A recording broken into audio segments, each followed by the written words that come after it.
Hello? Hello. Ayan, sir, good evening. Good evening po. Anong pangalan ni sir? June po. June, pakinaan naman radyo mo, Sir June.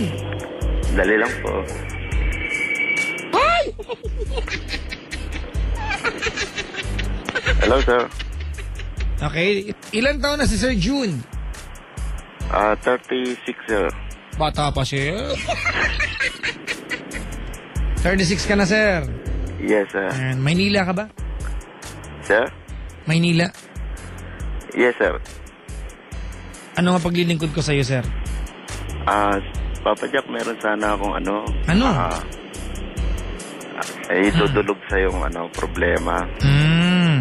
Sige po. May problem ka, sir. Sir, May problem ka. yun ang problem, sir. Sige, kwento mo ko, sir. Mandamay ka. Go. Kasi, married po ako. Ang problema niyan, parang buntis yung isang girlfriend ko. Ibig mo sabihin sa akin may girlfriend ka maliban sa asawa mo? Opo, yun nga po malaking problema. Nagpaalam ka ba sa asawa mo mag-girlfriend ka? Yun nga po hindi. Ay, tarantado ka pala eh. Hindi ka nagpaalam. Ha? Pag nagpaalam po ako, baka kunyatan ako. Siyempre hindi ka papayagan nun, tingok. Gaano ka nakatagal may kabit? Ano po, bali 8 months na po. Ilan na anak mo sa asawa mo? 2 po. 2. Ilang buwan na yung tiyan ng kabit mo? Hindi ko nga po alam kasi hindi na nagkakaroon siya. Hindi ko alam kung Ano ang hanap buhay ni June? SG po. SG, ikaw ang hirap-hirap na ng buhay, nagagawa pang mamanyak na ibang babae? Ha? Bira naman, sir. Pero andyan na yan, anong gagawin natin? Ano bang gusto mong tanongin sa akin, sir? Anong gagawin mo? Yung gagawin ko po, kung anong gagawin ko po. Di, wala, simple lang po. Aamin ka sa asawa mo na meron kang chicks at nabuntis mo. Yun nga po parang gusto kong panagutan. Ay, sir! Sir! June! Yes, sir. Oo, wag nang sana parang panagutan mo kasi ikaw gumagawa niyan eh. Ha, wag mo nang pag-isipan pa, gawin mo na, sir. Oo nga po Diba, wag natin pag-isipan, pagawin mo na po, panagutan mo na kasi anak mo po yan. Anong balak mong gawin doon sa bata? Lalaki na hindi ka kilala? Hindi ko nga po sure kasi nagsabi sa akin, Oo. delay daw siya. Alam mo, sir, kahit anong gawin natin, pinakialaman mo yan, may obligasyon ka dyan, may responsibilidad ka. Huwag mong sabihin ngayon na parang hindi ka sure ngayong buntis na. Ngayon nakaatang na, nakaumang na yung responsibilidad, ngayon ka magsasabi na parang hindi ka sure. Opo. Di ba? Directly, alam natin na may ginawa kayo, di po ba? Opo. At wala ka namang ibang alam na meron siya kinikembelar na iba, di po ba?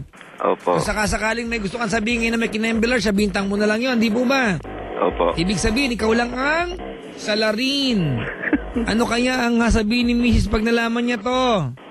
Yun nga po, parang gusto ko nga rin pong pagtapat na hindi dahil matapang din po Yun lang. O, di ba bakit mo ba nagawa kay Mrs. to?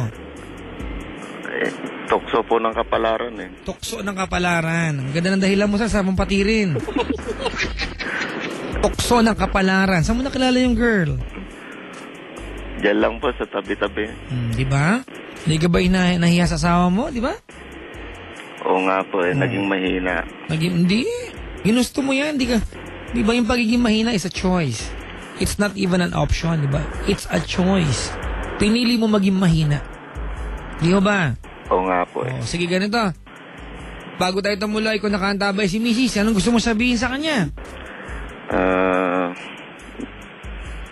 Sana humingi ako ng tawad sa'yo na naging mahina ako sa mga bagay na... Anong tawagan niya ni Mrs.? Ano po, Be. Dali. Anong gusto mo sabihin sa kanya? Be? Mapatawad mo ako, Be. Hello, Be. Dali. Mapatawad mo ako dahil naging mahina ako sa tukso ng paligid ko. Hindi ko naisip na kung bakit nagawa ko yun sa'yo. Ayoko rin mawala ka. Gusto ko rin managot sa taong nagkaroon ako ng pagkakasala pati sa'yo. Kaya sana mapatawad mo ko. Pero huwag ka mag-alala. Tatapat ko rin sa iyo yan. Humingi lang ako ng tamang panahon para sa sarili ko na lakas ng loob. Normal ako pag humingi ng tawad sa'yo. Hindi ako iinom para totoong-totoo. Pero sana, pag pinagtapat ko sa'yo, tanggapin mo sana na magkaroon ako ng baby sa iba dahil ayoko rin naman maging masama. Sir, yung pagtanggap niya sa anak mo, kasi wala tayong hindi kasalanan ng bata, so hindi na option kung papanagutan mo yun o hindi, di ba? Opo. Dapat talaga panagutan mo yun. Opo. Pero wag mo nang idikta sa asawa mong kailangan niya tanggapin. Di ba? Hindi na niya obligasyon na sundin yung gusto mo this time. Opo. Huwag mo siyang pilitin na tanggapin ka kung hindi pa siya handa. Opo. Ang mahalaga ngayon, mabigat yung pinagdadaanan mo, dalawang obligasyon, gagaan niya ng bahagya kapag nasabi mo sa asawa mo. At wag mong asahan na pag nasabi mo sa kanya, agad-agad, everything will be okay. Proseso yan, process yan. Pagdadaanan yan, mahabang proseso. Okay? Opo. Sige, ano pa gusto mo sabihin sa mo? Yun lang po, Papa Jack, sana matanggap niya. Sana. Di ba? Na magkaroon ako, kasi ayaw ko rin namang madagdagan pa kasalanan ko para ipalaglag o walain yung buhay. Hindi talaga. Hindi Kasi talaga mas option yan. lalong bibigat ang kasalanan ko sa pagkatao ko pagka ganun ang ginawa ko. Sa mga sa mga nakabuntis dyan, o kaya na-delayed na dalaga, yung mga tipong hindi pinaplano, bigla-biglang nag-iiyak kasi delayed sila. Walang ibang dapat gawin pag delayed at buntis kayo. Ang dapat gawin, mga anak. Wala na ibang option, ha? Opo. Pag buntis, mga anak kayo, okay? Wala nang ibang dapat pang gawin, mga anak kayo. Alright? Okay, sir. Doon sa tatay, doon sa nanay na magiging anak mo, ano gusto mo sabihin? Sana, kasi alam din niya po akong married eh. Kasi... Isa pang malandi yan, pumayag-payag naman. Si Jun manyak, yung babae malandi. Maganda talaga kombinasyon yan. Tuloy mo, ano gusto sabihin sa kanya? Sana kung ano man ang maging resulta ng kapalaran natin, sana tanggapin natin at buhayin natin ang bata. Pananagutan ko naman yan eh. Tama. Tatanggapin ko yan bilang isang kalahi ko. Dapat. Hindi utang na loob sa'yo ng batang tanggapin mo siya. Obligasyon mo yan bilang tatay. Okay? Okay po. Sige na. Maraming salamat po. Kapatid. Yes, sir. Ganito, wag mo na sanang patagalin pa yung panahon. Opo. Oo, sana as soon as possible. Diba? Opo. Masabi mo na sa asawa mo itong kasalanan ginawa mo sa kanya. Sana wag nang humaba pa. Diba? Oo nga po eh. Alright? Okay po. Salamat sa pagtawag, okay? Salamat din po, Papa Jack. Alright, thank you. Thank you. Mga kaibigan, June 36. Naku po mga kaibigan, nag-uumpisa na yung kanyang paliwanagan sa kanyang asawa.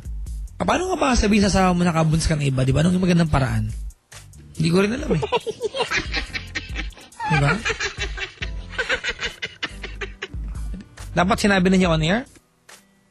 Iti-text. Itatali. Sabi ni Kapore, kung yung asawa, isasabit ko yung asawa kong lalaki. Basahin mo para matuyo siya pag sinabit natin. Tawagin niyo kadali over 8326171.